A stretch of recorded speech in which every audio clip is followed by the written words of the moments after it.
Persilakan. Baik, terima kasih Pak Farid. Assalamualaikum warahmatullahi wabarakatuh. Waalaikumsalam warahmatullahi wabarakatuh. Selamat sore, salam sejahtera untuk kita semuanya. Bapak Ibu, selamat bertemu kembali kali ini dengan saya disuruh mengisi materi ADART. Oleh karena itu, biar tidak terlalu lama-lama, maka kita langsung saja. Saya pikir ADART ini hal yang tidak asing, tapi juga tidak sulit untuk kita pelajari. Baik Bapak Ibu, apa sih studi ADART? Nah, sebelum itu kita mau langsung saja. ADART adalah, maaf,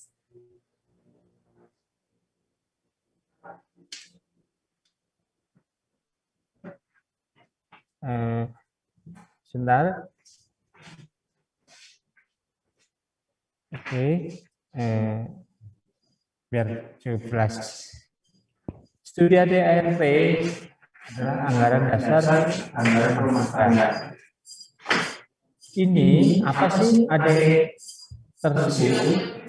Sebagai dasar atau fondasi organisasi koperasi yang telah dirumuskan dan disepakati oleh anggota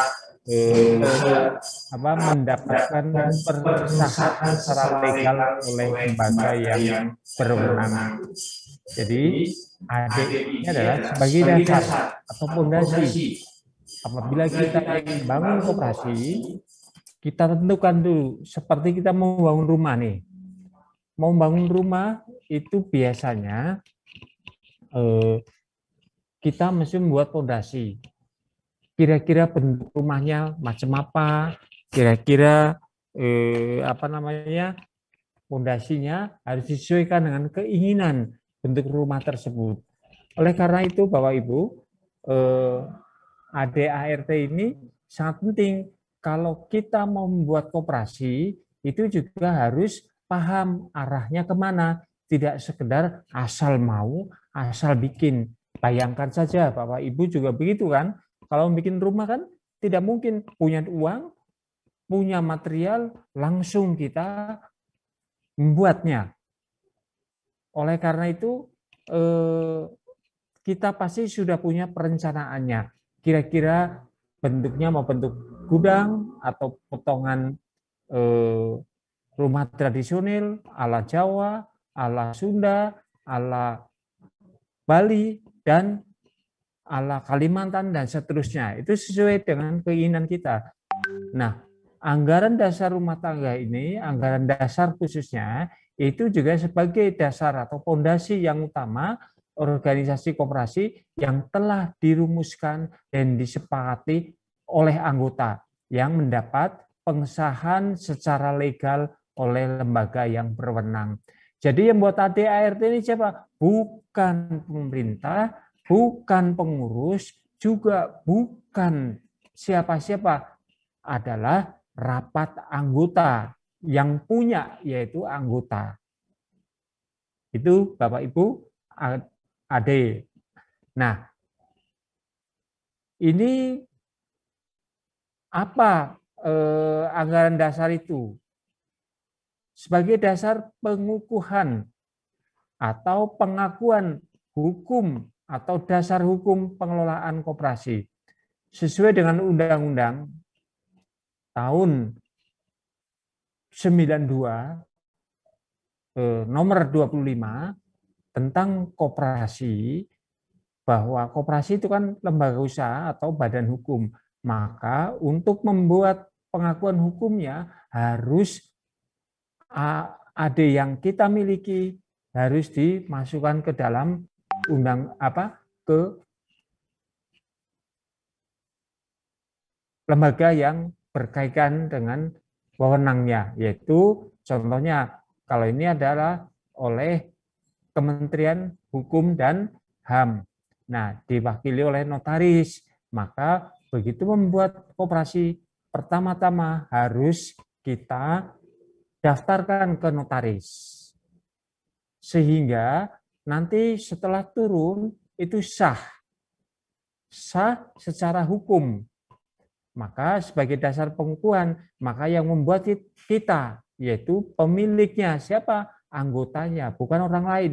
Bukan dibuatkan oleh Puskopdit, juga bukan dibuatkan oleh pemerintah, atau dibuatkan oleh notaris. Tapi memang bahasa baku anggaran dasar itu adalah bahasa hukum, sehingga kita tahu bahwa notarislah yang memahami atau ahlinya, tapi pada dasarnya sebenarnya kita yang yang punya wewenang untuk membuatnya, yang memutuskan mau bentuknya kayak apa, itulah rapat anggota. Cukup jelas suara saya, Bapak Ibu? Halo? Jelas, Pak. Jelas, Pak. Jelas, Pak. Baik, Jelas, Pak. terima kasih. Nggak terlalu cepat ya, Bapak Ibu, nggak terlalu kecepatan. Enggak, Pak. Berikutnya adalah sebagai penjabaran undang-undang dan peraturan pemerintah di bidang perkoperasian ke dalam kehidupan nyata. Jadi ini anggaran dasar itu adalah terjemahan dari undang-undang yang di-share ke dunia nyata perkoperasian. Jadi contohnya apa? Sesuai undang-undang di sana itu apa saja, makanya anggaran dasar ini undang-undangnya koperasi secara internal, karena walaupun anggaran dasar dibuat oleh kita sebagai pemilik koperasi, tapi tidak boleh asal-asalan. Jadi pembuatannya, ramuannya itu harus sesuai dengan arah undang-undang. Contohnya dalam pendirian itu kan harus sekian orang. Kalau Undang-Undang 25 itu kan minimal 20. Tapi ditunjang oleh Cipta Kerja, sekarang itu pendirian pertama kali koperasi boleh oleh 9 orang. Tapi kan milih lebih baik yang banyak, walaupun hanya 9 orang udah boleh. Nah, itu kita nggak boleh kurang dari itu. Contohnya zaman dulu 20 minimal, nggak boleh hanya 10. Kalau sekarang 9 minimal, tidak boleh hanya 5 orang. Nah, macam itu. Jadi harus sesuai dengan ketentuan undang-undang. Berikutnya memuat aturan atau ketentuan dasar pokok suatu koperasi. Nah, dasar-dasar pokok koperasi itu apa saja? Itu harus dituangkan dalam anggaran dasar kita buat itu. Contohnya di situ ada koperasi kita, visi misinya apa, terus aturan main tentang pengurusnya dan seterusnya, nanti harus kita tuangkan dalam anggaran dasar. Berikutnya yang keempat adalah menegaskan jati diri koperasi yang bersangkutan. Tadi kan di depan saya kasih analog bahwa kita mau bentuk rumah. Rumahnya mau bentuk limasan, atau bentuk paris, bentuk gudang, atau bentuk apa saja, itu keinginan kita. Kesepakatan kita, pemilik, anggota. Nah, sama seperti halnya membuat anggaran dasar, itu juga tergantung dari ketentuan yang kita putuskan bersama. Contohnya, koperasi jati dirinya mau berbentuk apa? Koperasi simpan pinjam. Maka anggaran dasarnya, nafasnya juga harus simpan pinjam. Tidak boleh koperasi simpan pinjam, anggaran dasarnya di luar koperasi simpan pinjam. Oleh karena itu, kita harus menyesuaikan diri dengan apa yang kita bentuk. Kita membuatnya nggak boleh menyimpang dari ketentuan. Jadi menegaskan jati diri. Jadi kita mau jati diri ini koperasi itu apa? Mau berbentuk konsumen, berbentuk produsen dan seterusnya, itu monggo. Nah, jati diri koperasi kan dari, oleh, untuk anggota. Tidak boleh kita mendirikan koperasi yang tujuannya tidak sesuai dengan anggaran dasar kita. Berikutnya yang kelima, Bapak Ibu, menampung, menetapkan tujuan bersama koperasi yang harus diwujudkan. Kita mendirikan koperasi, seyogianya tidak hanya ikut-ikutan. Wah, tetangga sebelah mendirikan koperasi, ikut-ikutan. Atau RW sebelah, atau kantor sebelah, atau tetangga kita, desa sebelah, kepengin kita harus juga bisa. Tidak sekedar begitu. Karena apa? Kita harus paham betul. Mendirikan koperasi tujuannya mau apa, terus yang harus diwujudkan. Jadi kalau tujuannya meningkatkan kesejahteraan anggota, maka Bapak Ibu juga harus arahnya ke sana. Tidak boleh mendirikan koperasi asal untung dewek. Asal pengurus yang kenyang, anggota bodo amat. Itu yang tidak diperkenankan. Oleh karena itu, koperasi ini harus kita harus tahu tujuan bersamanya apa. Itu dirumuskan dalam anggaran dasar. Berikutnya yang keenam, memuat dan mengatur hak dan kewajiban anggota serta syarat-syaratnya. Jadi kalau jadi anggota juga harus ditentukan. Jangan hanya sekedar, hei saudara-saudara, ayo masuk anggota koperasi, enak dak, titik. Hanya sampai ke situ. Nanti banyak orang kecewa. Begitu masuk ternyata nggak enak. Itu Bapak dan Ibu, jadi masuk anggota koperasi tidak sekedar ajak, yang penting enak, minjem dan seterusnya. Tidak cukup hanya itu. Inilah yang kadang-kadang tujuan koperasi tidak tersampaikan. Karena apa? Karena orang taunya terpikat menjadi anggota koperasi, katanya enak, bisa pinjam, titik.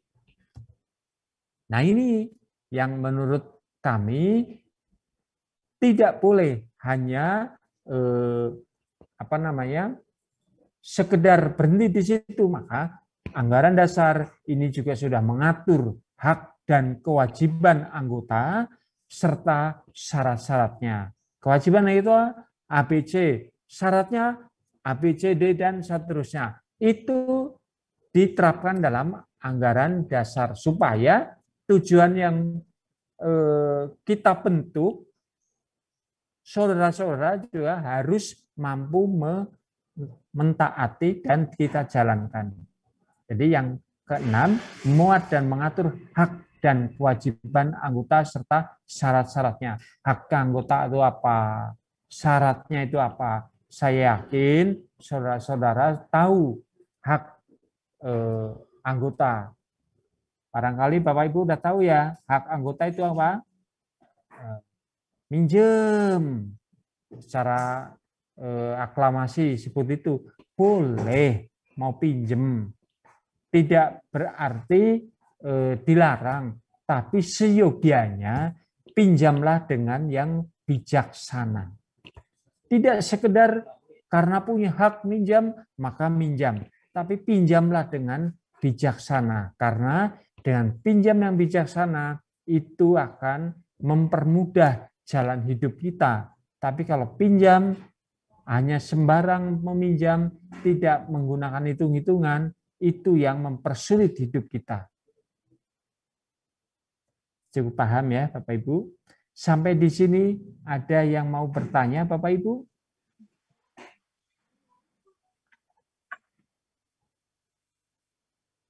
Halo? Sampai di sini ada yang mau bertanya? Belum, Pak. Silahkan lanjut saja. Belum, Pak. Oh, belum. Oke. Lanjut. Kita lanjut ya. Memuat mengatur hak, wewenang dan tanggung jawab pengurus dan pengawas koperasi. Ini juga diatur Bapak Ibu. Tadi anggotanya kita atur, anggotanya diatur, pemiliknya diatur, begitu pula mengenai Yang ngaturnya itu juga harus diatur.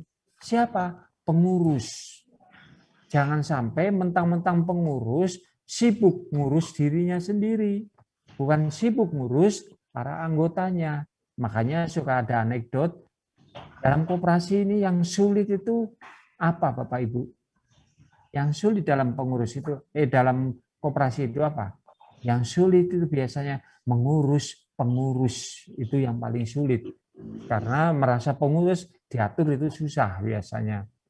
Tapi inilah yang memuat dan mengatur hak, wewenang dan tanggung jawab pengurus dan pengawas itu juga harus kita atur dalam yang ketujuh ini. Apa saja hak-hak pengurus? Nanti dalam anggaran dasar kita bisa lihat. Ibu juga bisa baca di situ. Nanti kita sedikit jelaskan. Yang kedelapan, Bapak Ibu, menetapkan dan mengatur tata cara bagaimana koperasi tersebut dikelola. Nah, yang kedelapan ini juga dituangkan dalam anggaran dasar, yaitu apa? Gimana kira-kiranya koperasi ini dikelola dengan benar, dikelola secara terbuka. Nah, dalam yang kedelapan ini menetapkan dan mengatur tata cara bagaimana koperasi tersebut dikelola. Jadi bagaimana sih koperasi ini harusnya dikelola? Apa harus begini, harus begini? Itu ada semua. Karena anggota juga harus paham. Jangan sampai terjadi miskomunikasi antara anggota dan pengurus. Menggambarkan bagaimana semua yang terlibat dalam kegiatan koperasi tersebut harus berperan aktif.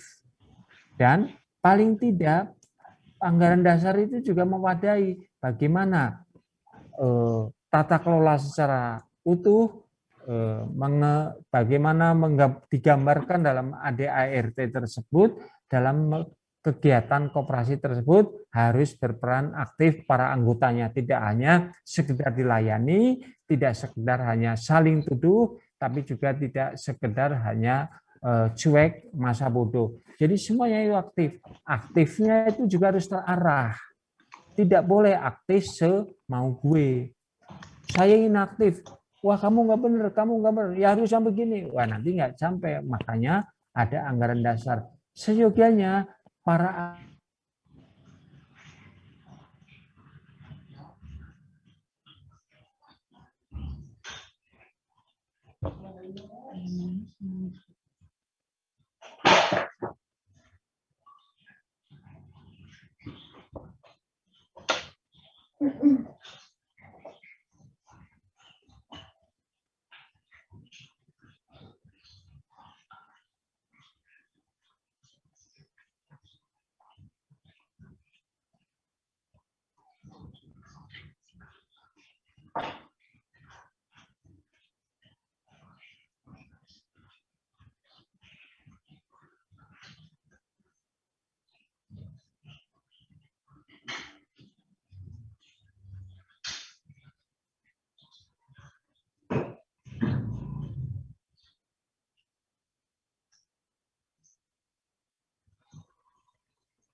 Nggak ada suaranya Pak ya?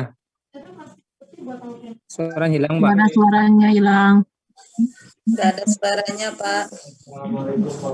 Gangguan kayaknya.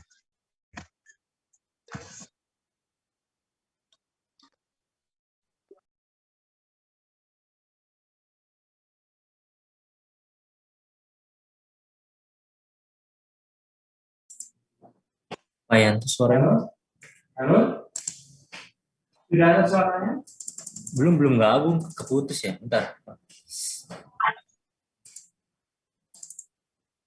Kebetulan mati listrik.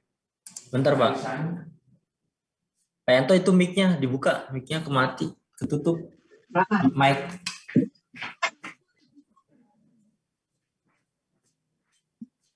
Kenapa? Mana suaranya?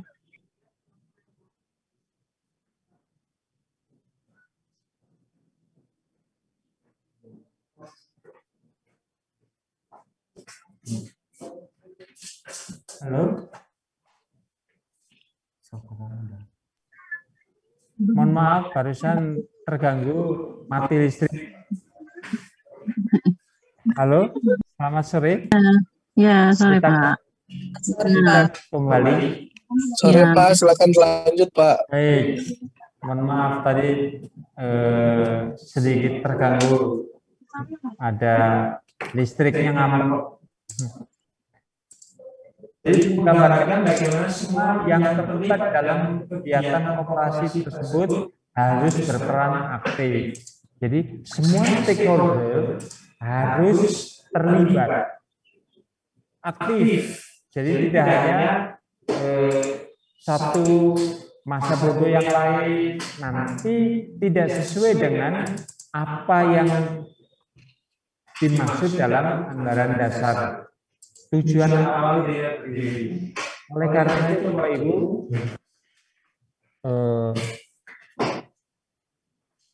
saya pikir justru disinilah para anggota aktif supaya bisa kontrol, karena yang punya koperasi siapa Bapak Ibu dalam koperasi kita ini adalah anggota, bukan koperasi yang punya anggota, tapi anggota yang punya koperasi. Makanya anggota harus paham. Karena apa? Bapak Ibu kan pengusaha. Anggota koperasi kan semuanya pengusaha. Karena apa? Kalau anggota pengusaha, maka dalam menggunakan pinjaman seyogianya juga harus punya nilai ekonomis yang berperan untuk kehidupan sehari-hari Bapak dan Ibu. Oleh karena kalau minjem pasti punya nilai ekonomis, yang kalau pinjem pasti harus punya nilai yang positif. Kalau pinjem punya nilai yang negatif, itu percuma jadi anggota koperasi. Halo?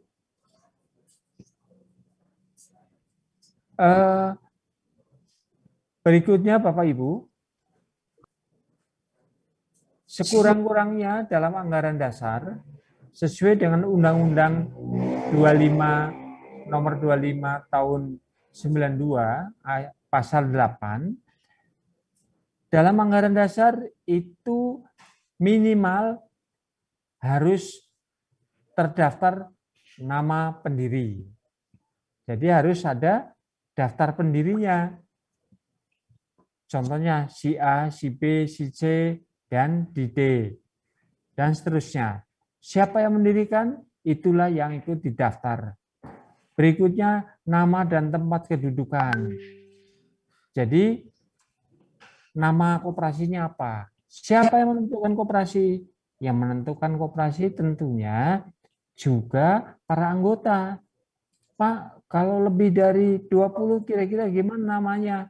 Ya tinggal usul saja dalam rapat anggota, nanti di voting kira-kira nama yang disetujui oleh banyak orang siapa saja. Terus di situ juga harus memuat maksud, tujuan maupun bidang usahanya. Sudah diterangkan sejak awal. Maksud berdiri untuk apa? Yaitu meningkatkan kesejahteraan para anggotanya. Berikutnya tujuannya untuk apa? Tujuan mendirikan koperasi. Ya, itu juga harus jelas. Tujuannya kan untuk membantu ekonomi para anggotanya. Bidang usahanya apa?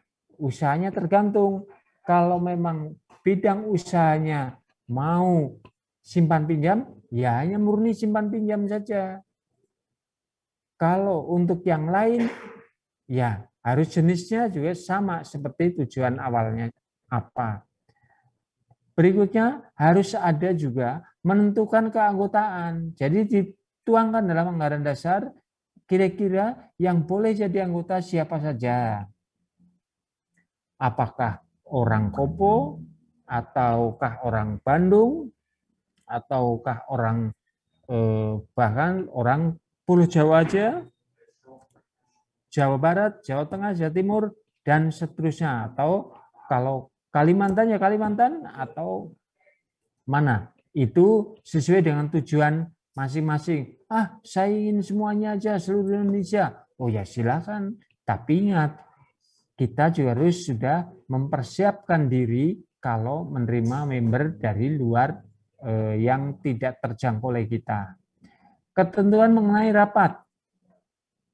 Ini juga harus dibuat. Ketentuan mengenai rapat anggota, bagaimana caranya? Rapat anggota itu tidak hanya asal kumpul, tapi sudah diterangkan bahwa setiap anggota harus juga wajib mengikuti rapat anggota dan seterusnya. Itu perlu sekali. Jadi sudah dibuat, maka anggota yang baru masuk pun akan paham. Anggota yang baru masuk pun bahwa dia punya kewajiban yang harus diikuti. Jadi kalau diundang rapat tidak ada yang tidak datang. Jadi beda dengan teman-teman kita semuanya ini sangat disiplin.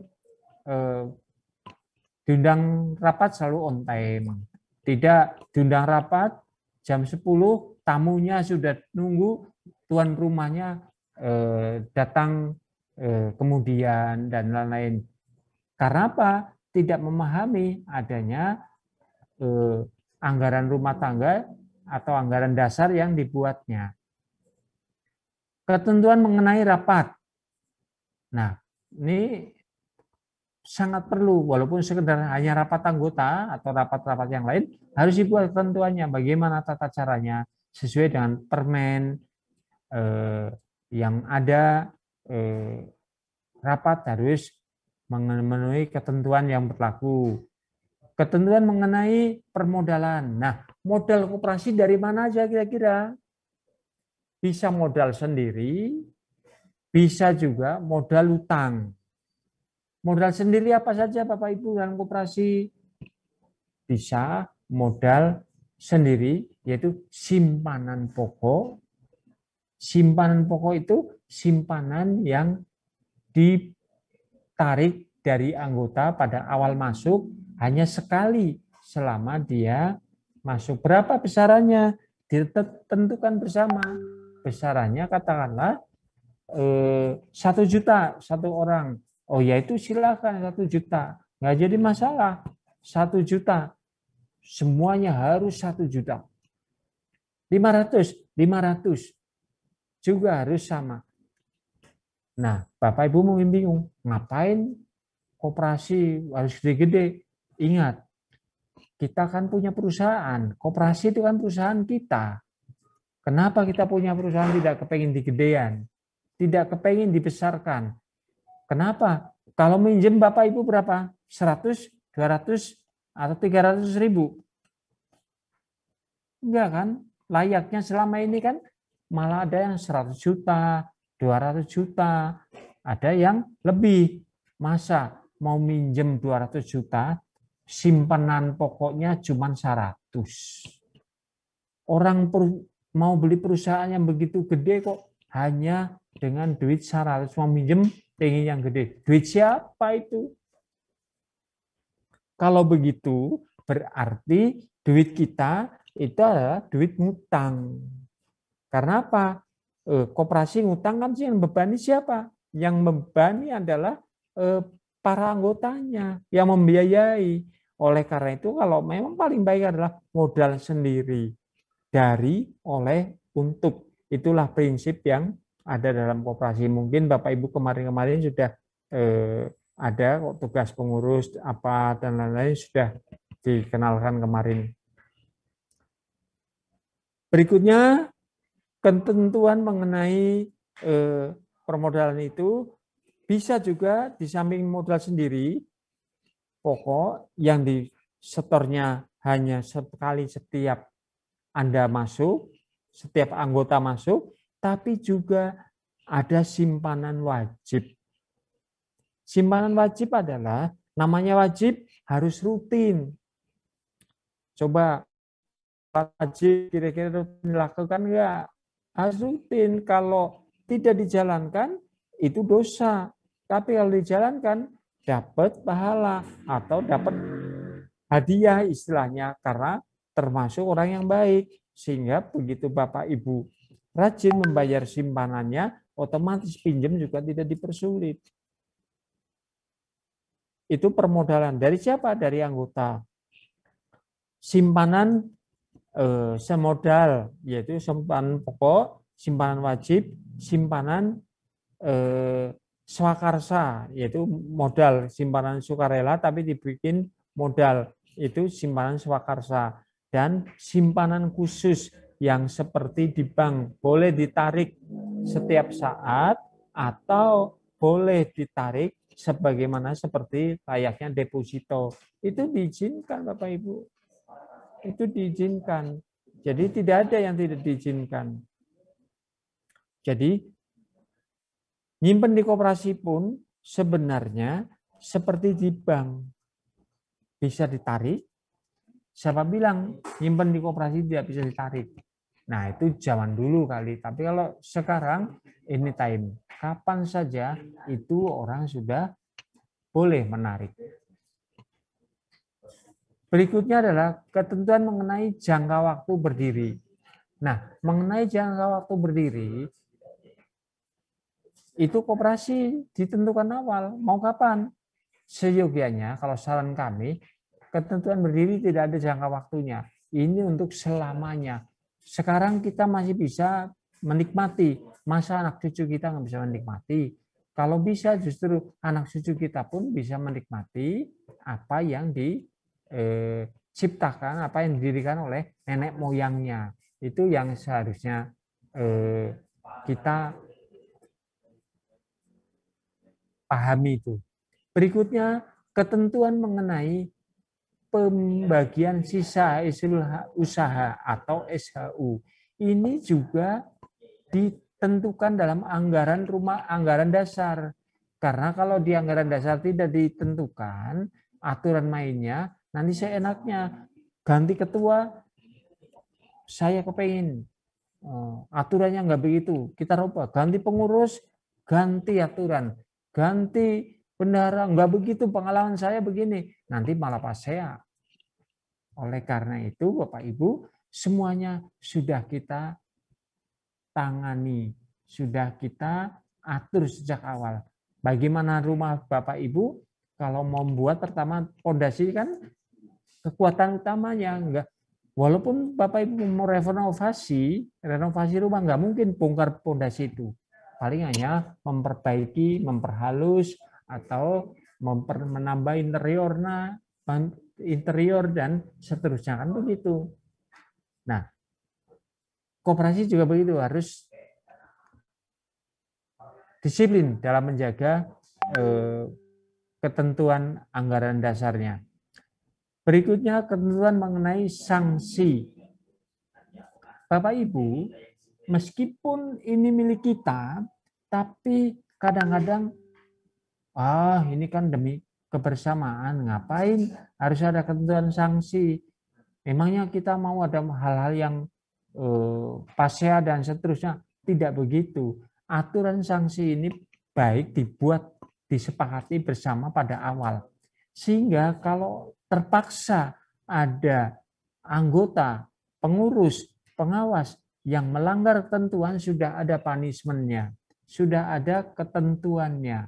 Maka dari itu Bapak Ibu, saya pikir sanksi ini justru adalah ketentuan yang dibuat di depan, itu bukan suka tidak suka, tapi untuk mencegah hal-hal yang tidak kita inginkan. Cukup jelas Bapak Ibu untuk anggaran dasar sampai di sini, anggaran dasar? Ada yang perlu ditanyakan?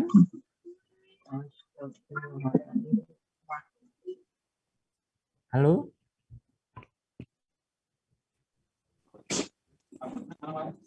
Halo, masuk Pak. Ya, Ada. silakan. Ada ya? Untuk anggaran dasar di SAU itu perlu Pak enggak? Yang kayak persenan ya. Itu ada untuk ketentuan SAU itu. Itu berdasarkan rapat anggota kan Pak ya? Untuk nominal persenan ini rapat anggota berarti. Ya, oke. Nanti Betul. Berdasar rapat anggota, semuanya di anggaran dasar itu dituangkan adalah atas sepakatan anggota. Nah, baik persentase maupun hitung-hitungan memang atas dasar rapat anggota, tapi kan ada pengurus lah yang mengusulkan, nanti disepakati oleh rapat anggota. Kalau anggota menyepakati usulan-usulan pengurus dan itu menurut anggota baik, ya tinggal jalankan. Tapi apabila kan tidak mungkin aku pengennya begitu, aku ingin nanti pas ya, makanya pengurus mengajukan, karena pengurus kan mandataris anggota, maka pengurus untuk mengelola, mengorganisasi, melaksanakan sesuai dengan anggaran dasar, tapi anggota yang memutuskan. Itu Pak. Ada lagi Pak?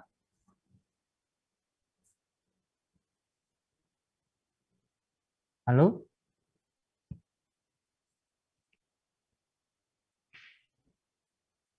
Halo? Nggak ada suara? Bisa dilanjut? Bisa Pak, lanjut aja. Nggak ada yang mau bertanya lagi? Cukup Pak. Cukup. Baik. Kalau cukup kita lanjut. Nah, kita kan hari ini akan membahas dua, anggaran dasar maupun anggaran rumah tangga. Anggaran dasar kita tahu tadi depan sudah, yaitu merupakan ketentuan yang kesepakatan anggota yang mendapatkan persetujuan hukum atau legalitas. Oleh karena itu, anggaran rumah tangga merupakan terjemahan atau penjabaran teknis pelaksanaan koperasi sesuai yang telah dituangkan dalam anggaran dasar yang dimiliki. Jadi anggaran dasarnya apa? Dituangkan dalam ART. ART ini adalah berlaku teknis. Contohnya nih, pembagian SAU ini sekian persen itu adanya di anggaran rumah tangga. Karena kalau anggaran dasar sifatnya global, sifatnya lebih makro. Karena apa? Merubah anggaran dasar atau amandemen itu harus kita ke lembaga yang terkait. Contohnya notaris. Nah, ke notaris itu pakai biaya. Kalau anggaran rumah tangga ini juga nggak bisa dirubah oleh pengurus, nggak bisa dirubah oleh orang semaunya, tetap atas dasar keputusan rapat anggota. Begitu diputuskan, baru ini sudah bisa sah dijalankan, sudah bisa berubah berikutnya. Jadi kalau RAT sekarang memutuskan, contohnya ini, Pak, SAU dibagi untuk A, B, C, D, jumlahnya nggak segitu, persentasenya dirubah, maka keputusan dirubahnya ini dirubah, maka RAT berikutnya SAU dibagi sesuai dengan keputusan sekarang. Jadi tidak begitu dirubah langsung berlaku. Sama untuk hal lain juga begitu. Nah, itulah anggaran dasar yang dimiliki itu terjemahannya ada di anggaran rumah tangga. Anggaran rumah tangga yang kedua yang mengatur tata laksana dan tata tertib koperasi secara koperasi sesuai AD. Jadi anggaran dasar sudah dibentuk, tapi penjabarannya bagaimana? Itu ada pada anggaran rumah tangga sesuai dengan ketentuan yang berlaku. Anggaran rumah tangga nggak boleh bertentangan dengan anggaran dasar. Tetap harus diambil dari anggaran dasar. Anggaran dasar apa? Baru terjemahannya ada di anggaran rumah tangga. Ini anggaran rumah tangga. Apa-apa saja banyak ketentuannya di situ yang perlu dibicarakan dalam anggaran rumah tangga. Contohnya Bapak Ibu ya, sebentar.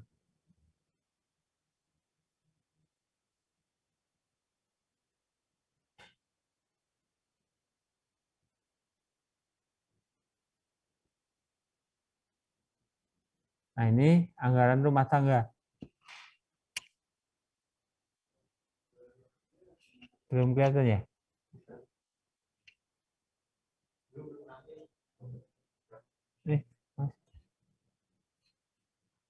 Nah, ini anggaran rumah tangga. Zoom-nya.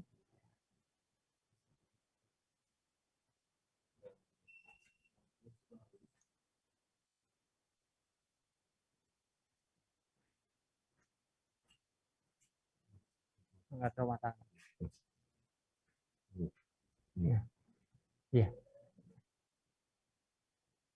Nah, ini Bapak Ibu anggaran rumah tangga. Contoh anggaran rumah tangga. Anggaran rumah tangga ini koperasi, kredit, atau koperasi apa, Bapak Ibu bisa tulis di sini. Sesuai dengan anggaran dasar. Di situ formatnya ada anggaran dasar kan.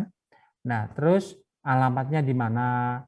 Nah, bab 1 keanggotaan. Tadi kan sudah kita sampaikan ke Bapak Ibu bahwa keanggotaan ini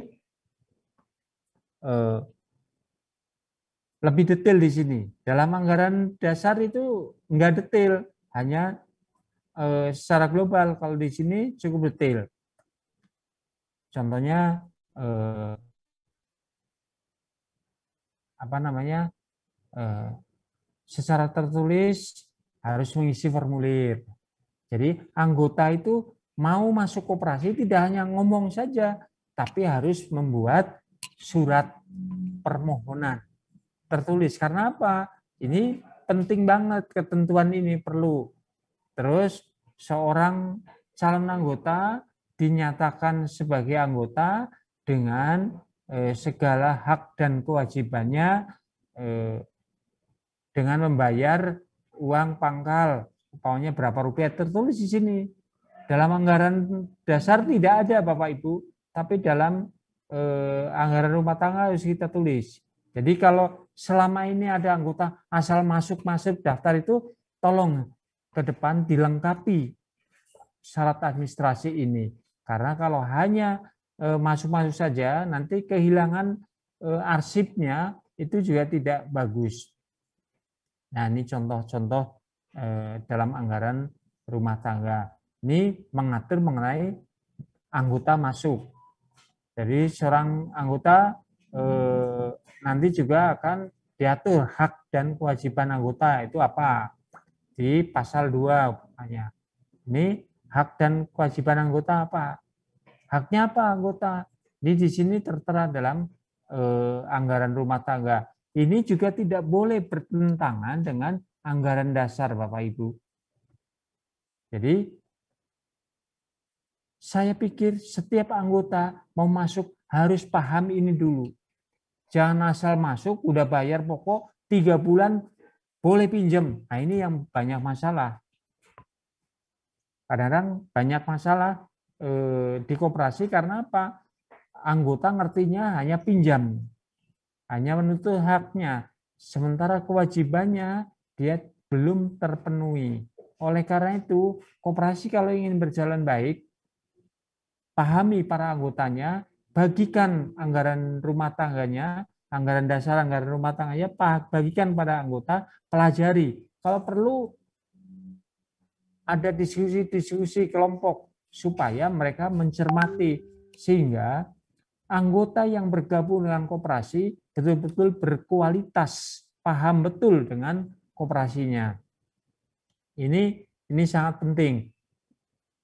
Berikutnya pasal yang lain juga masih menyangkut mengenai tadi hak anggota, sekarang pengurus ya diatur. Pengurus bagaimana paling banyak atau minimal, ini ada sudah diatur di sini juga. Terus berapa masa baktinya pengurus, dibatasi masa baktinya. Terus juga apabila pengurus salah satu berhalangan tidak hadir berturut-turut berapa bulan, itu dinyatakan mundur. Juga sudah diatur di sini. Terus pengurus juga apabila berhalangan tetap karena meninggal atau karena pindah dan lain, ini juga sudah ada aturan mainnya. Jadi Bapak dan Ibu, sebenarnya jadi anggota itu enak, tapi juga harus memahami peran dan hak kewajibannya. Ini mengenai pengurus, sehingga jangan khawatir pengurus akan seumur hidup. Tidak. Kalau toh itu seumur hidup, sebenarnya jangka waktunya bukan seumur hidup. Karena masih dipilih oleh Bapak Ibu sebagai anggota, maka dia bisa duduk kembali. Itu namanya bukan pengurus seumur hidup. Pengurus karena dipilih kembali, pilih kembali. Terus ada bab 5-nya ini juga kewajiban dan hak pengurus. Kewajiban pengurus apa? Haknya apa? Nah ini ada Bapak Ibu, Dewan Pimpinan berkewajiban untuk menyusun dan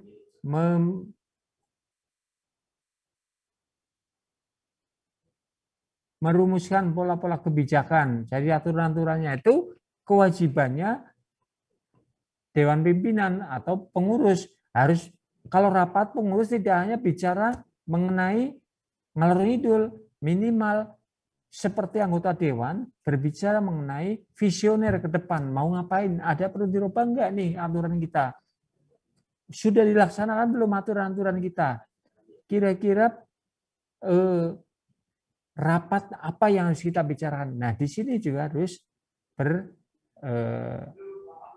terwadai. Begitu pula pengawas, tugas ini pengurus, begitu pula pengawas Bapak Ibu. Ini bagian kredit, justru pengurus salah satu bagian kredit. Bagian kredit juga diatur, memberi pinjaman, siapa yang harus berhak memberi pinjaman, aturannya bagaimana, harus sudah ada. Semuanya diatur. Jadi jangan khawatir, koperasi kalau anggota memahami, nggak usah khawatir. Karena apa? Serba terkontrol oleh anggota sebenarnya. Serba terkontrol, karena aturannya sudah dibuat. Terus bagaimana mekanisme pilihan pengurus juga. Jangan khawatir, itu kroni-kroninya jadi pengurus. Sudah diatur, terbuka, siapa saja itu mau jadi pengurus, silakan, ada aturan mainnya. Oleh karena itu, bab 5 ini mengatur pemilihan pengurus. Supaya jangan sembarangan, wah ini orang dekat tertentu masih mau jadi pengurus. Oh tidak, wah ini maha kuasa karena dia simpanannya paling gede dan terus. Tidak begitu. Karena ada aturannya sebenarnya. Begitu pula masalah tugas, jadi mengenai uraian tugas. Dibuat uraian tugasnya pengurus. Pengurus tugasnya apa saja? Jelas. Bapak Ibu bisa baca di situ. Saya pikir ada semuanya. Berikutnya Bapak Ibu, uraian tugas, kewajiban hak pengawas. Ini juga ada pengawasnya, ngatur. Jadi pengawas yang usah takut sama pengurus karena sudah diatur. Jangan sampai pengawas takut sama pengurus. Karena apa? Sudah aturan mainnya sudah ada. Begitu pula sama pengurus nggak boleh takut pada pengawas. Pengawas juga tidak boleh semena-mena mengatur pengurus karena sudah ada porsinya masing-masing. Jadi terjadi sinergi yang baik apabila dijalankan. Terus simpanan. Nah ini juga ada pengaturan simpanan. Kalau tadi hak anggota adalah harus masuk menjadi anggota harus bayar simpanan pokok dalam ketentuan kurang detail. Nah, makanya ini di anggaran rumah tangga dibuat secara detail banget. Karena terjemahan dari anggaran dasar adalah anggaran rumah tangga, simpanan pokok berapa, simpanan wajib berapa, dan simpanan sukarela berapa, yang boleh diambil yang mana, dan seterusnya. Ini ada pengaturan. Nah, ini yang membagi sisa hasil usaha yang tadi saya sampaikan. Bapak Ibu juga harus belajar jelas ini tuangkan, kira-kira adil nggak nih, kira-kira sesuai nggak dengan keinginan kita.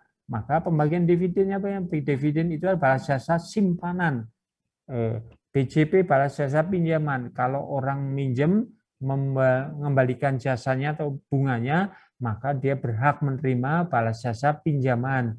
Kalau orang yang nggak minjem, ya nggak akan dapat.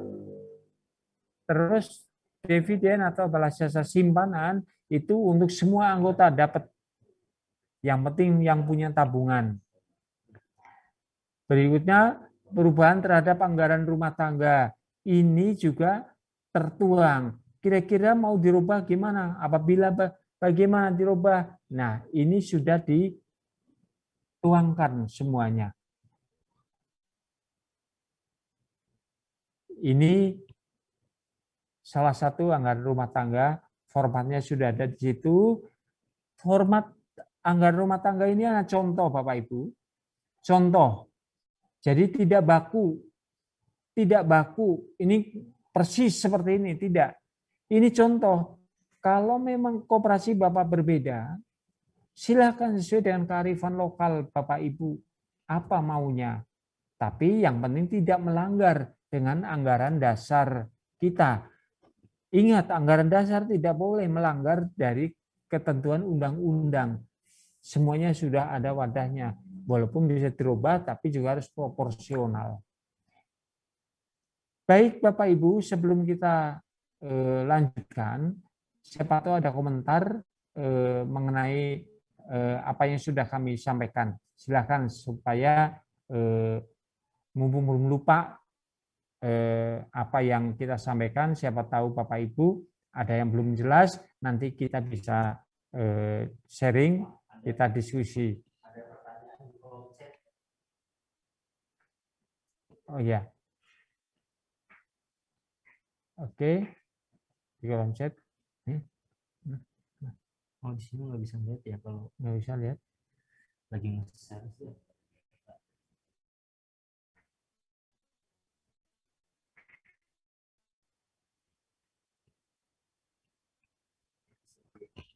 Oke.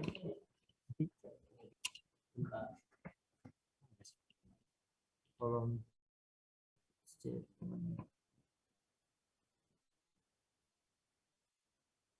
Nggak lihat deh.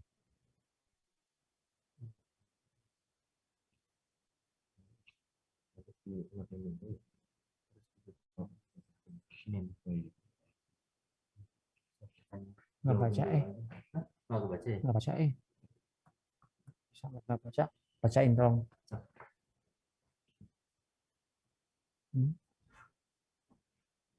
ADART ada masa berlakunya atau berlaku selama belum ada rencana perubahan.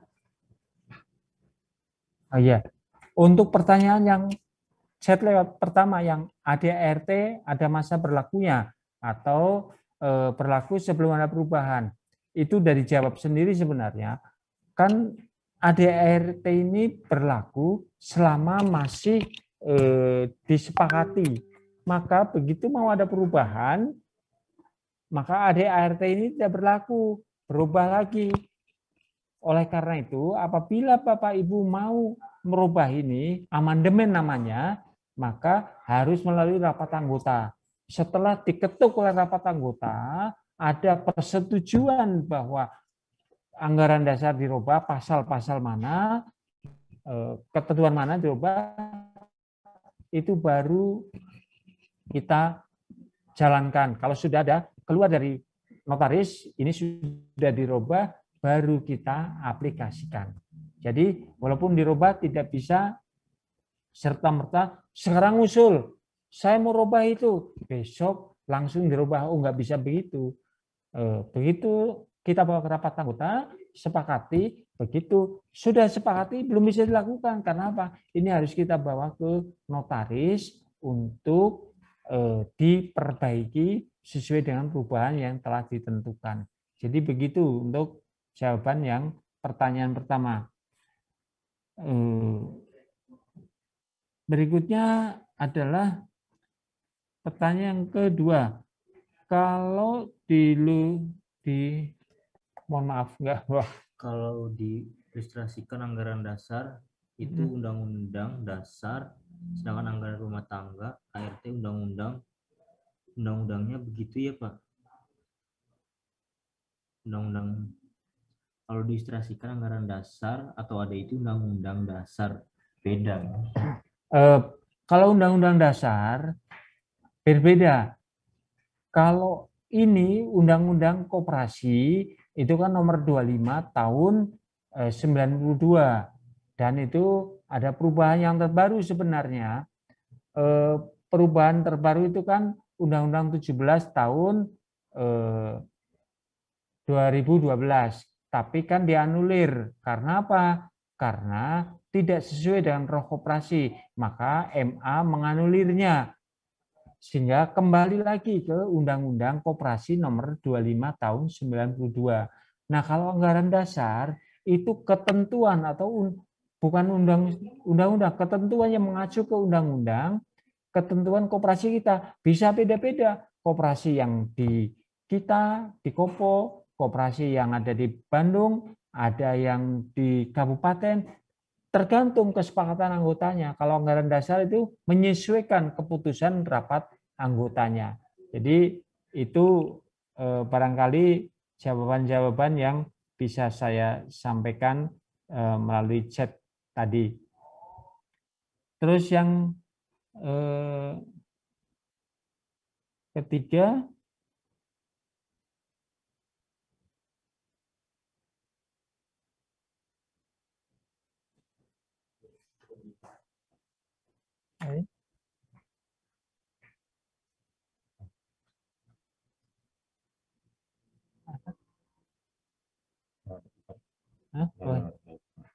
baik. Ini ada.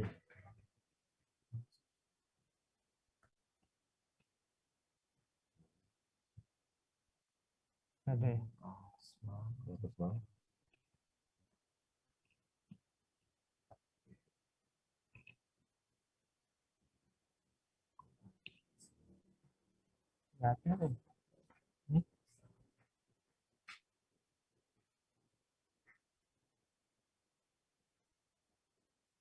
Udah ya di atas.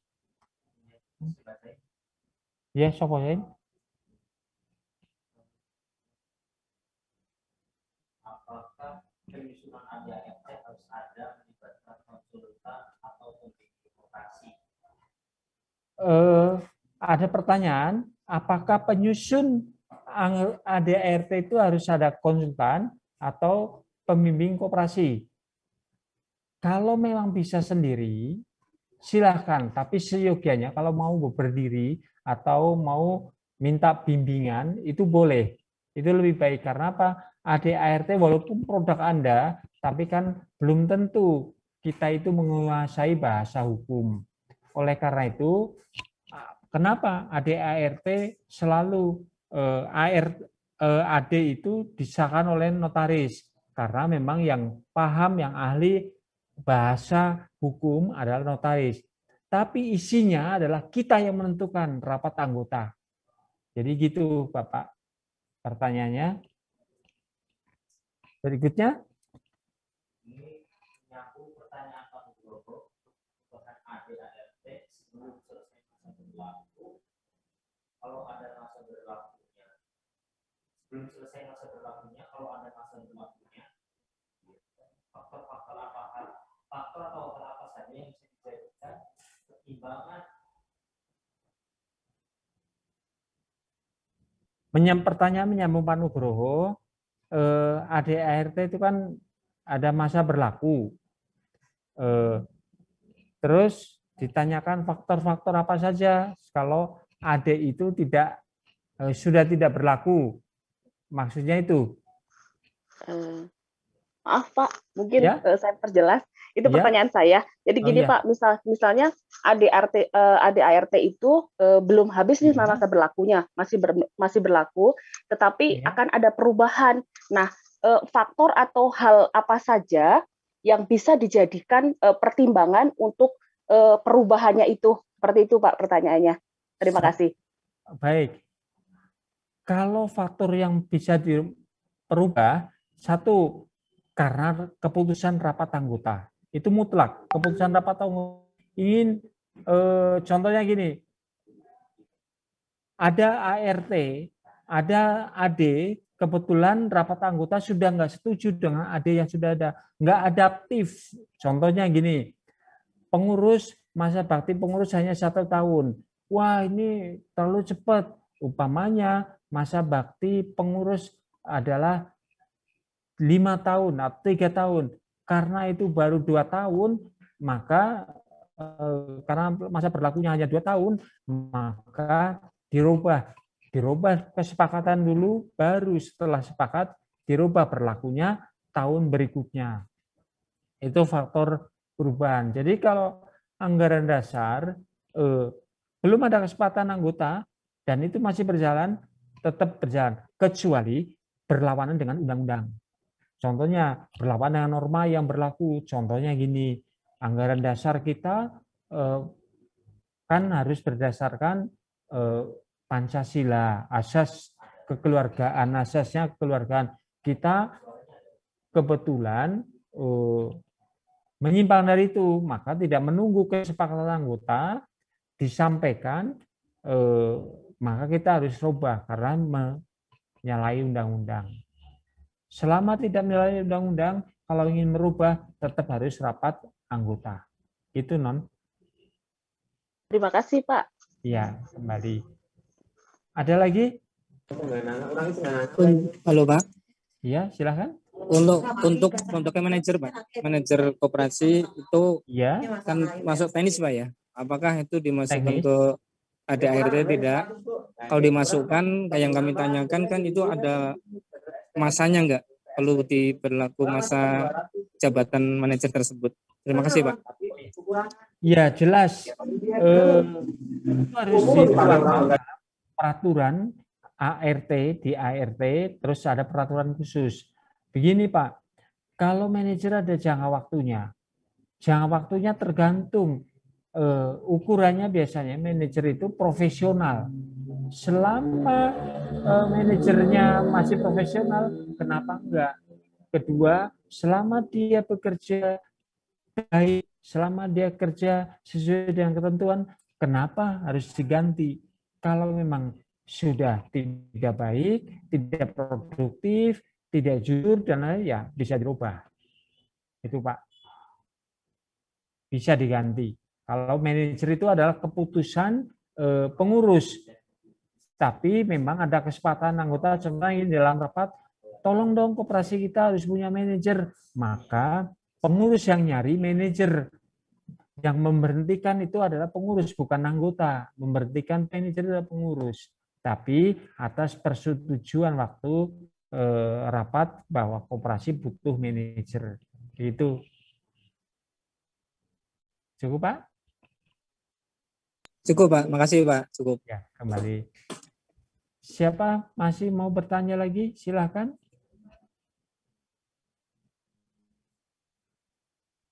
Sebelum kita lanjutkan, ayo monggo kita diskusi.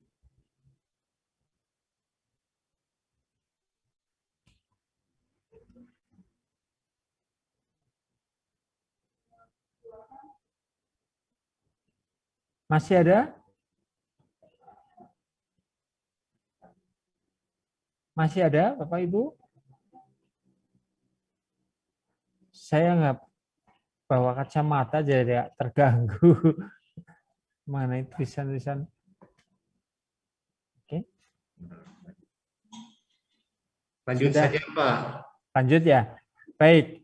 Kalau memang lanjut, mari kita diskusi. Ada materi di situ. Diskusi anggaran dasar. Materi anggaran dasar. Ini. diskusi ya.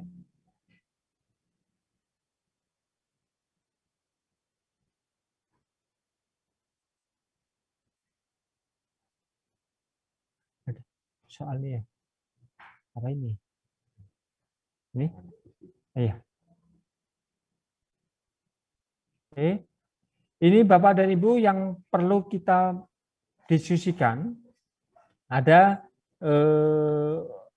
materi untuk bahan diskusi studi ADART.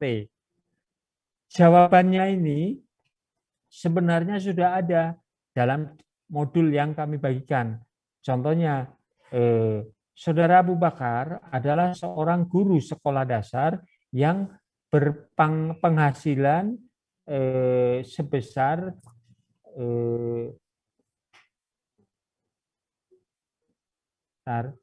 berpenghasilan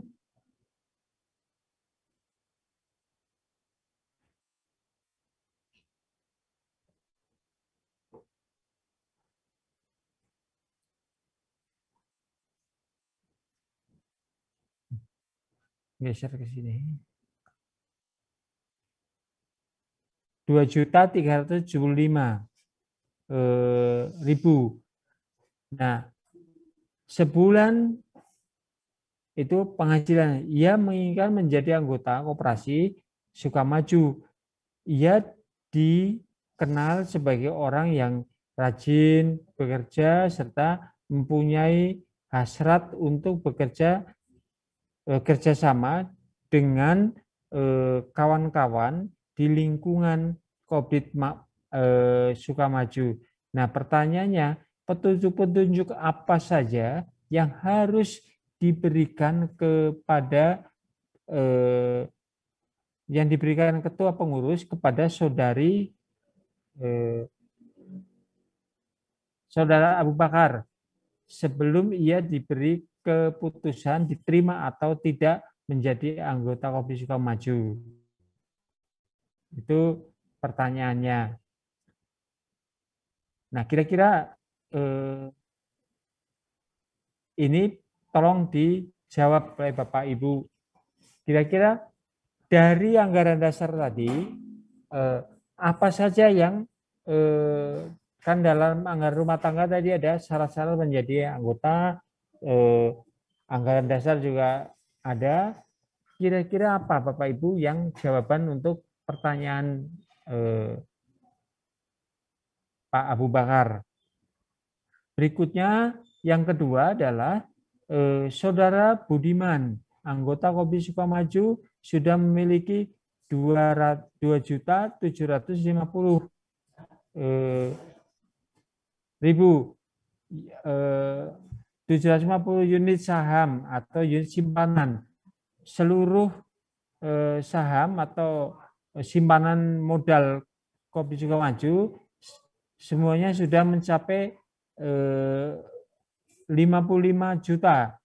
Satu unit saham 5.000. Saudara Budiman kini mempunyai sisa uang penghasilannya yang ingin menabungkan kepada koperasinya. Nah, pertanyaannya, bolehkah Saudara Budiman menabung uang sekarang? Kira-kira boleh apa enggak? Jadi dia punya sisa gaji mau ditabungkan ke koperasi kita. Kira-kira boleh apa enggak? Yang ketiga adalah sebulan kemudian Saudara Budiman ingin menarik kembali simpanannya sebesar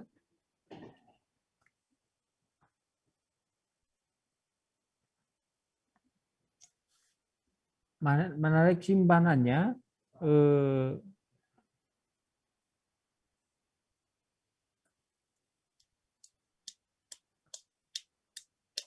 bentar.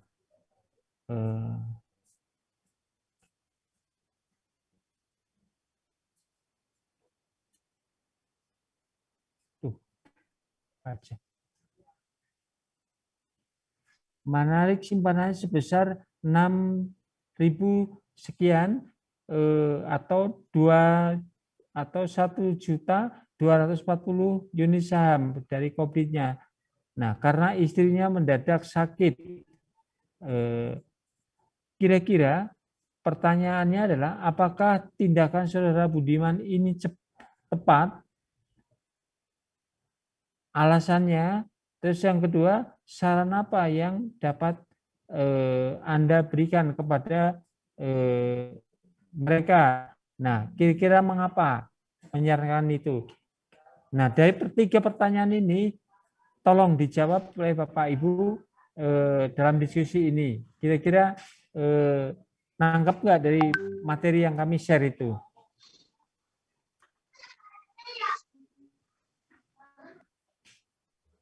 Silakan.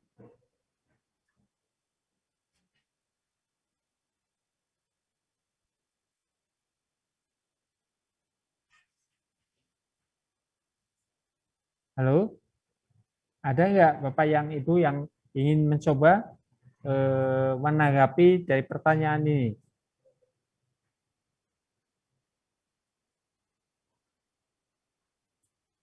Kalau menurut saya, Saudara Abu Bakar itu sebelum masuk, sebenarnya ketua itu perlu memberikan wejangan dulu kepada mereka. Mentang-mentang dia guru, terus orang berpendidikan, terus gajinya ada, begitu masuk langsung kita terima. Itu jangan. Tapi ada yang perlu kita sampaikan bahwa dia perlu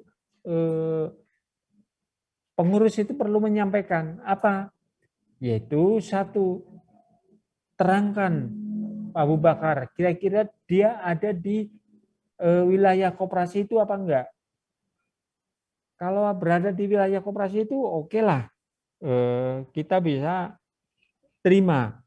Terus juga tidak hanya sekedar melihat dia di wilayah itu, gimana etikanya selama ini, selama jadi masyarakat sebelum jadi anggota koperasi. Nah, etikanya baik. Halo? Nyambung? Tapi kurang? Halo? Lunglep? Halo? Kedengaran Ibu, Bapak? Halo? Jelas, Pak. Jelas, Pak. Jelas Pak. Jelas ya. Kok putus sambung. Oke. Jadi Saudara Abu Bakar itu harus kita didik dulu. Dia ada di wilayah enggak, kewajiban dan anggota sebagai kewajiban dan hak anggota dia harus diterangkan juga. Berikutnya juga petunjuk-petunjuk bahwa dia tidak boleh egois. Tujuan koperasi ini adalah untuk kebersamaan, membantu sesama. Ini juga perlu dijelaskan pada mereka. Berikutnya, kalau memang semuanya sudah oke sesuai ketentuan anggaran dasar, anggaran rumah tangga kita, apa yang tadi di anggaran rumah tangga dituangkan syarat-syarat keanggotaan, dia sudah pahami, maka dia harus ikut pelatihan dulu, pelatihan tentang koperasi. Minimal di situ akan belajar bagaimana ada ekonomi rumah tangganya, bagaimana belajar mengenai anggaran dasar anggaran rumah tangga ini. Itu put dulu. Karena ada pendidikan, sebelum jadi anggota itu harusnya ada pendidikan. Nah, itu juga perlu disampaikan. Kalau semuanya sudah oke, mereka terima, maka mereka jadi anggota diterima. Itu syarat-syarat Pak Abu Bakar. Berikutnya kalau Budiman. Budiman ini kan mau nabung. Dia sudah punya tabungan. Terus dia mau nabung lagi. Sementara ini duit kan sayang. Orang nabung kok nggak boleh. Gimana kalau nggak diterima? Maka seyogianya Pak Budiman ini tidak langsung diterima tabungannya. Karena koperasi ini kan bukan PT. koperasi adalah bukan kumpulan uang, tapi kumpulan manusia. Sehingga nilai-nilai ini yang dikedepankan. Maka anggota yang sudah punya simpanannya lebih dari 25% sesuai dengan yang ada dalam anggaran rumah tangga atau anggaran dasar, itu tidak boleh buru-buru diterima.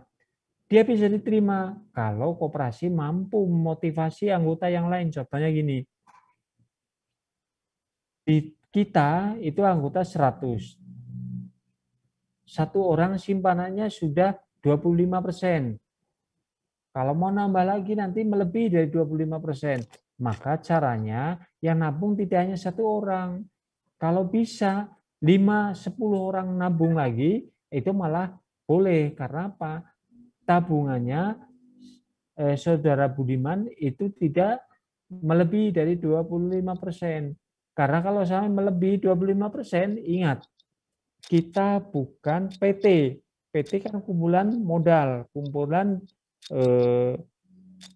sedangkan PT itu pengelolaannya juga berbeda. Sedangkan kalau koperasi kumpulan manusia penuh dengan nilai-nilai kebersamaan. Maka Pak Budiman ini harus memahami itu. Karena apa? Apalagi Pak Budiman pada yang ketiga ini pertanyaan nyambung. Yang ketiga ini, pertama boleh nambah tabungan, tapi kalau yang lain juga ikut tambah. Kalau yang lain tidak ikut tambah, berarti nanti Pak Budiman tabungannya lebih dari 25%. Tapi kalau Pak Budiman yang lain ikut tambah, maka Pak Budiman nabung pun nggak jadi masalah. Apalagi yang ketiga ini pertanyaan, Pak Budiman mengambil simpanan boleh enggak? Nah ini pertanyaan yang menarik. Karena apa?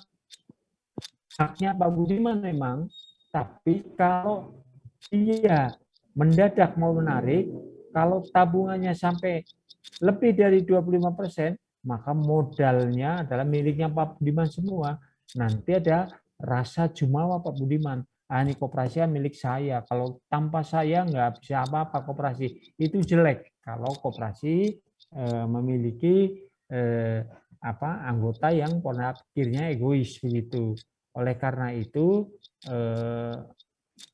kita menyarankan Pak Budiman untuk pertama tidak boleh nabung lagi kecuali kalau yang lain ikut nabung. Terus mau narik duit dia memang, tapi kalau baru nabung sebentar tarik lagi itu tidak sopan dan tidak etis. Oleh karena itu kita sarankan kalau ada orang yang jiwanya begini tidak kita terima.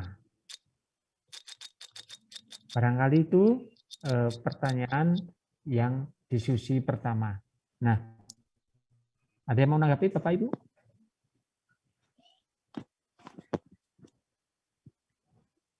Halo? Halo? Bisa kedengaran? Ada yang mau menanggapi? Silakan mau menanggapi, Bu. Dengan jawaban yang barusan kami berikan untuk pertanyaan yang 1, 2, 3 ini. Kenapa kok kami menggunakan alasan-alasan yang kami sampaikan tadi, orang mau menerima duit kok nggak mau. Nah, bukan sekedar tidak mau atau mau, tapi kita punya pertimbangan yang lain tentunya. Persilakan.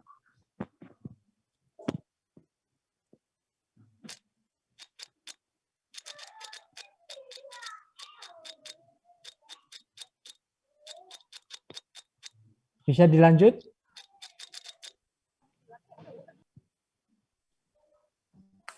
Boleh lanjut, Pak. Baik. Makasih. Sekarang kasus mengenai pinjaman. Saudari Susmiati adalah seorang pedagang pakaian jadi di pasar yang telah menjadi anggota sekian sejak tahun lalu. kini ia telah memiliki 75 unit saham. Satu saham itu 5.000 ya Bapak Ibu, jadi tinggal dikali 5.000 saja. Nah, tetapi akhir ini ia mulai ia terpengaruh oleh judi lah istilahnya, oleh judi. Nah, oleh pengawas atau badan pemeriksa itu bahwa ia mulai senang membeli kalau zaman dulu itu SD-SP atau Porkas kalau zaman dulu. Nah,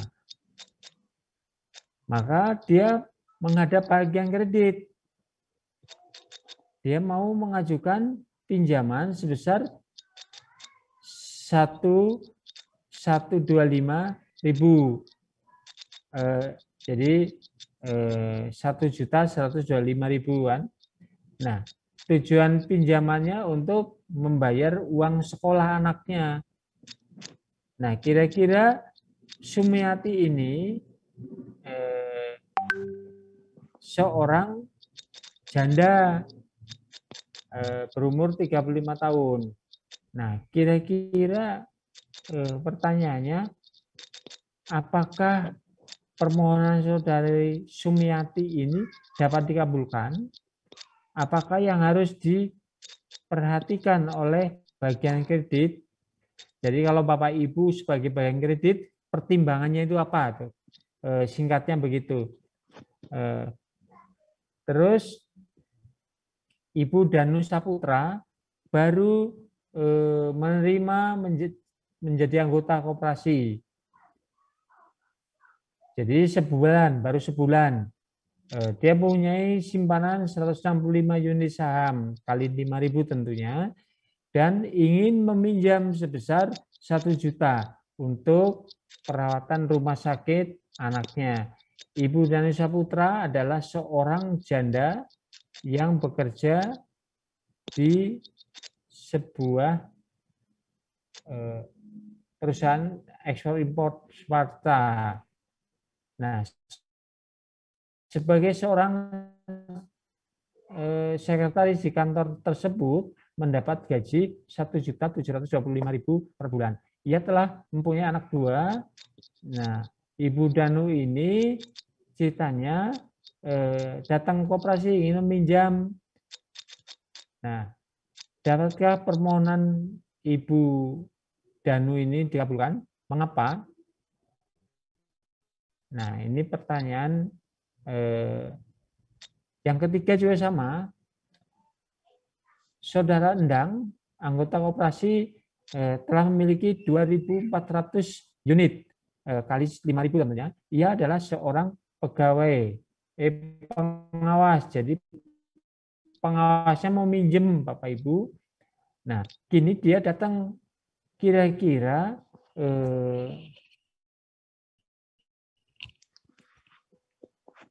dia mau pinjam 7.250.000-nya. Nah, pertanyaannya, dapatkah bagian kredit mengabulkan pinjaman saudara Endang? Mengapa kalau dikabulkan? Nah, 3 pertanyaan ini dulu tanggapan dari Bapak Ibu, kami persilahkan.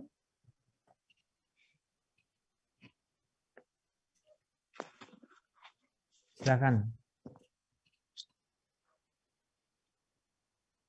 Halo? Kami tunggu dari jawaban ibu-ibu dan bapak-bapak ini.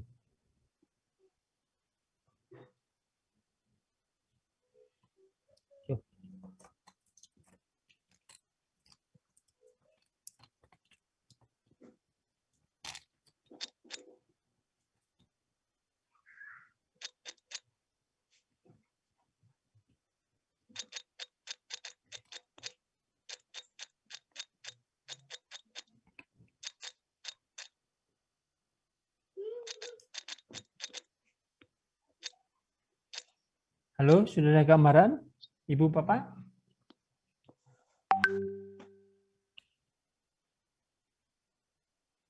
Kami persilahkan, Ibu Bapak sudah ada gambaran?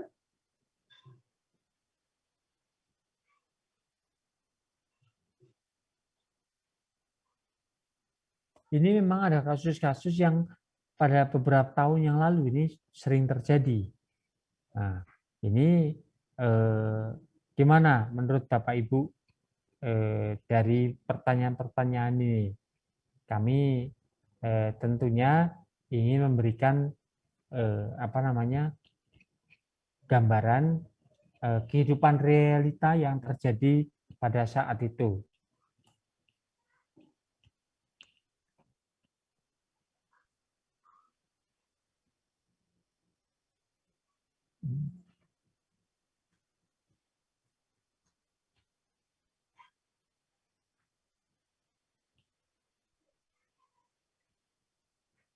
Baik, Bapak Ibu, kalau memang tidak ada, kita lanjut saja. Yaitu kalau pinjaman tersebut, yang pertama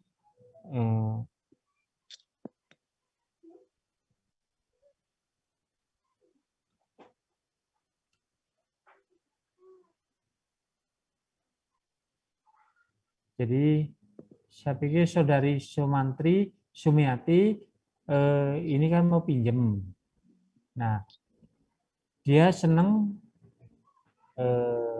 berjudi ya, tapi pinjamannya itu 1.125.000, sementara simpanannya juga tidak terlalu signifikan. Tapi kalau lihat kepentingannya, Sumiati ini punya kepentingan untuk bayar sekolah anaknya. Mesti sebagai pengurus takut, jangan-jangan nanti beli untuk judi lagi pinjam, alasannya untuk anaknya.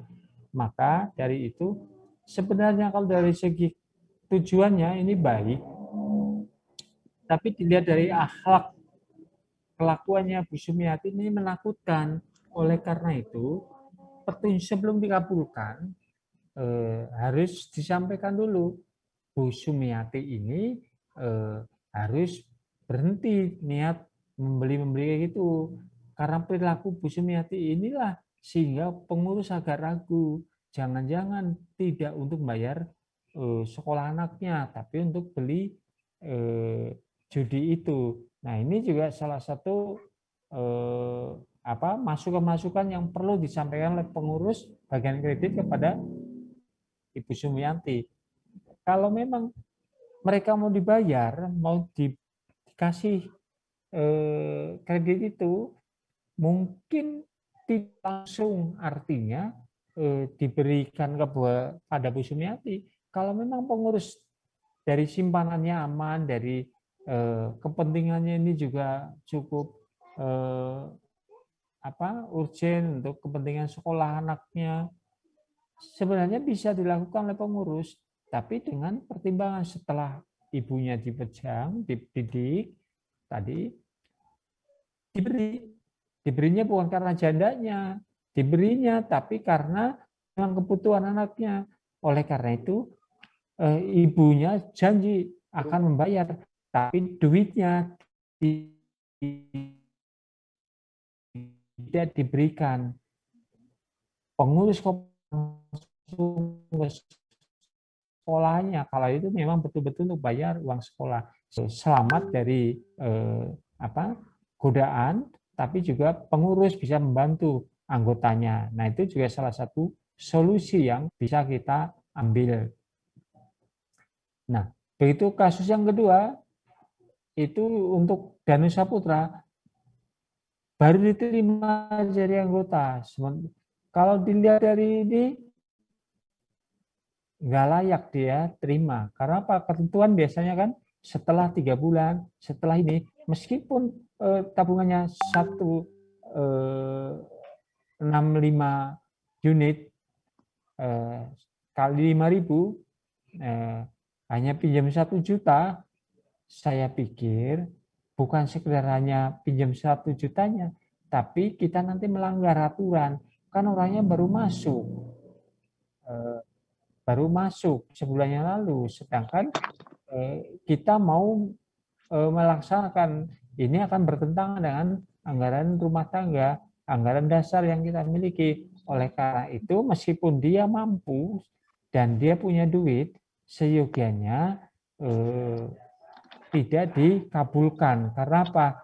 Toh dia baru jadi anggota, terus juga dia tidak belum memenuhi syarat untuk pinjam. Nah, disinilah kejelian pengurus harus mampu melihat bahwa orang-orang yang semacam ini tidak buru-buru kita tangkap untuk wah ini orangnya baik, wah apalagi juga janda muda lagi.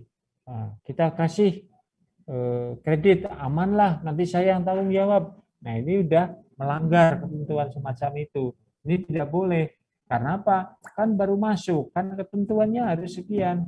Seandainya itu urgen banget, seurgen-urgennya tetap mereka harus ada pendidikan dulu, pemahaman. Makanya anggota itu perlu dipahamkan.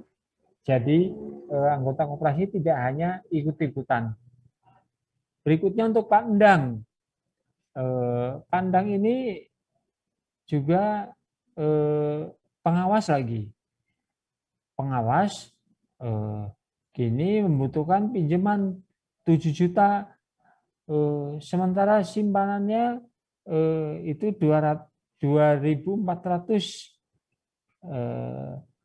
unit saham, satu sahamnya kan 5.000 kan. Nah, jadi itu kita cek dulu karena dia pengurus, karena dia pengawas, tidak boleh mentang-mentang pengawas mau pinjam, tapi juga harus ada aturan main yang jelas. Rapat pengurus kira-kira layak enggak dan keamanannya bagaimana, dan sebelum diberikan toh tabungannya gede, tapi juga dilihat yang bukan diputuskan pada kredit langsung, tapi oleh rapat pengurus. Karena apa? Dia sebagai anggota pengawas, maka dalam memberikan kredit tidak boleh terlalu mudah. Barangkali diskusi mengenai anggaran dasar, anggaran rumah tangga itu Bapak Ibu, maka sebelum berakhir saya pikir ada pertanyaan dari Bapak Ibu, siapa tahu sebelum kami akhiri karena ini menjelang maghrib, kami beri kesempatan untuk bertanya yang belum jelas. Kami persilakan Bapak Ibu. Halo? Halo? Halo. Ya, silakan Ibu Bapak yang mau bertanya.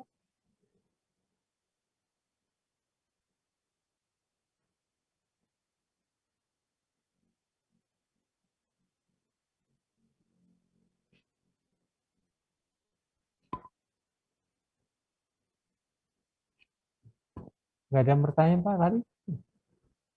Baik, kalau memang sudah tidak ada pertanyaan, cukup Bapak Ibu? Halo?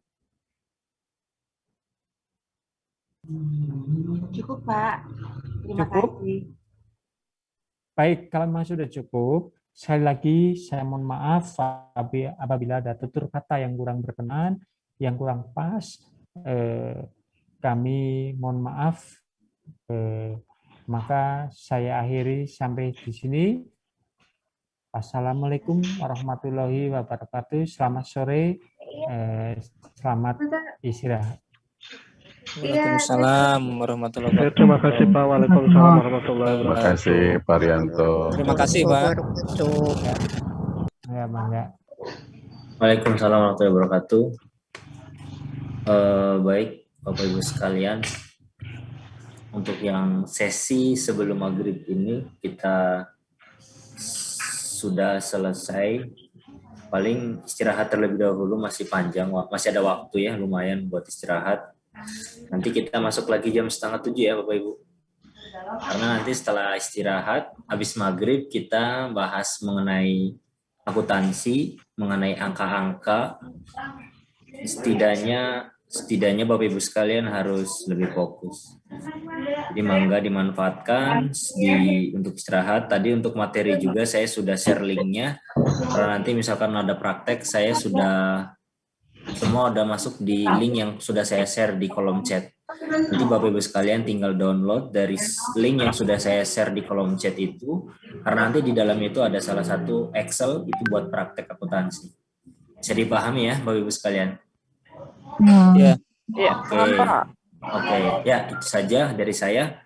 Selamat beristirahat. Nanti kita masuk lagi jam 6:30. Ya, saya akhiri. Assalamualaikum warahmatullahi wabarakatuh. Selamat istirahat. Terima kasih, Pak. Waalaikumsalam. Salam Pak, selamat sore. Mas Sapi. Terima kasih Pak.